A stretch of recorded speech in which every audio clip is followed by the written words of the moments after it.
À l'orchestre, quand on dirige l'orchestre, il y a en fait deux temps. Il y a le temps de la répétition et le temps du concert. Le temps de la répétition, c'est le moment où on peut s'arrêter. On s'arrête d'ailleurs et on explique oralement.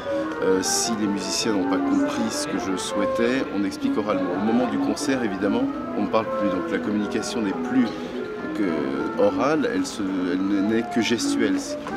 Donc en fait, l'idée est d'exprimer avec les mains, qui est mon seul moyen de communication, ou même physiquement, ce que je souhaite. Alors ça peut être simple, hein, ça peut être de jouer plus piano, de jouer plus fort, ou alors de mettre en valeur un musicien en montrant aux musiciens que je souhaite plus un tel, en expliquant aux autres qu'il faut écouter. Enfin, c'est pour mettre les gens dans une attitude d'écoute de celui qu'on doit accompagner, qu'on doit mettre en valeur pour... voilà, ça c'est très fréquent. En fait, ça permet de gérer en fait les équilibres, plus que...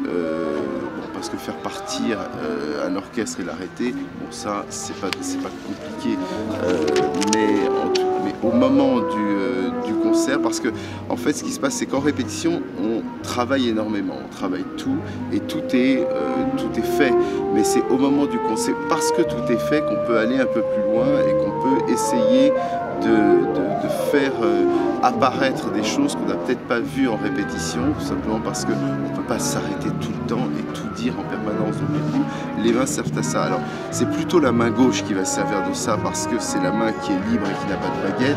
Celle qui tient la baguette va être plus là pour la métrique, en fait, tout simplement.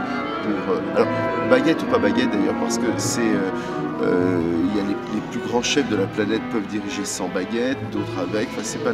La baguette, c'est vraiment un ustensile pour être mieux vu, puisque comme derrière le chef c'est noir, la baguette prend plus de relief étant blanche.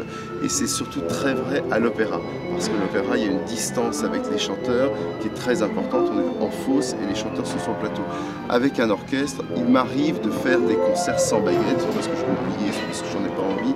Moi, je suis plus à l'aise sans baguette dans tout ce qui est musique contemporaine. J'ai le sentiment d'être un peu plus précis avec mes mains, enfin ma main droite, plutôt qu'avec une baguette.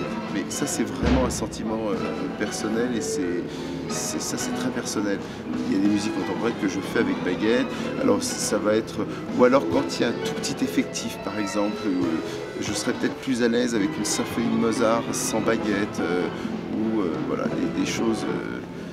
Ça vraiment, ça dépend du moment. Et alors ce concert, baguette ou pas baguette? Je pense baguette, mais je me suis posé la question hier, tu vois, baguette. Alors, c'est vrai aussi que quand on dirige sans baguette, il y a le public très souvent se demande pourquoi il n'a pas de baguette. Ou alors, quand dans un programme, il y a 3 œuvres par exemple, et que j'en dirige 2 sans baguette et une avec baguette, alors là, on se pose la question, mais pourquoi? Est-ce qu'il y a une raison? Alors oui, il y a sans doute une raison, elle n'est pas forcément musicale, mais elle est plus sur mon ressenti par rapport à la musique. Donc ça, c'est la main droite, de toute façon, elle est plus là pour, j'allais dire, la mise en place, la métrique, quoi.